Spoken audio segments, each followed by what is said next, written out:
So you went from that to founding Zip2. That was an interesting time in the history of tech. Yeah. What was it like? You mentioned the first people to look at a map, basically a directions. Yeah, so mapping had been on the internet, but vector-based mapping had not. So that's the ability to zoom in or zoom out, and it's really data versus an image that comes across. And we went to this company called Navtech, my brother and I, and we just asked for the data. And this is Silicon Valley. They wrote us a one-page letter that we had to sign and said, here's all of our data. We own it, you don't own it, but you can use it on the internet. And if you ever make any money on it, you have to call us. Mm-hmm. That was it. Yeah. And we're like, okay, that sounds great. And so we put it up on the internet. And back in those days, it might take 60 to 120 seconds to actually give you an answer back. But it was amazing. The door-to-door directions, the ability to take a map and zoom in and zoom out. We use these things 10 times a day now. It was amazing. And we were the first two humans to see it on the internet. Like, this stuff didn't even exist to the world. Like, the Navtech was building it for Hertz Neverlost, which would come out a few years later. This was not something that people knew existed. This was something we discovered that it existed. And we're like, well, let's put it on the internet and share it with the world. What did the two of you feel like to see that magic? Did you know? Amazing. It was like, what? Like, the amazing, just that it's cool, but also that you could see the future, that this could transform. I don't think people understand. Before this moment, you could not be told your directions. Yeah. You just could not. Like, today, we live in this world where we're told our directions all the time. Yeah. Before this moment, you could not be told your directions. Yeah. And all of a sudden, you could. Yeah. It wasn't like a little thing.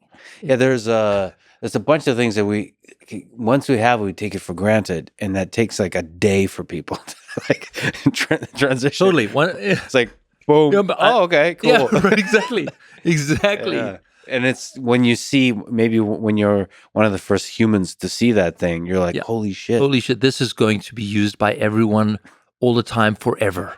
So Zip2 was a success. I would say it was a success, but it was also a very hard company to build. And I mean it because the internet in those days was a boom time. We were being funded, but you couldn't make any money. Mm-hmm. And so it was actually really hard.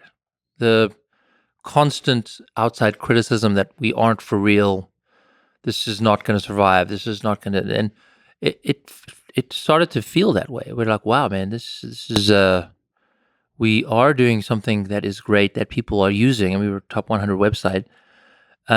Most of our work was through folks like the New York Times, so we were even much busier than that.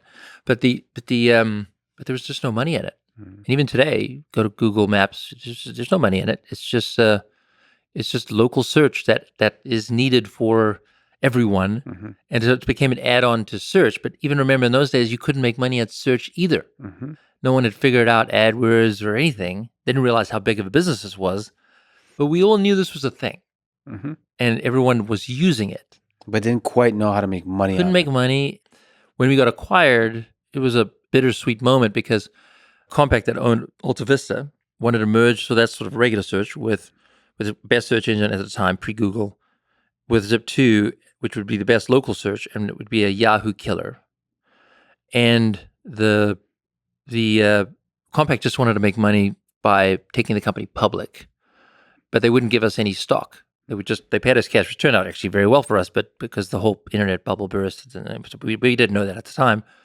And so it was bittersweet because they essentially wanted our company, and we were welcome to stay, mm-hmm. but you don't have to. Right. And that feeling was a pretty rough feeling. Yeah. But in retrospect, it opened the door to... It set us up for an incredible platform to go do beautiful things.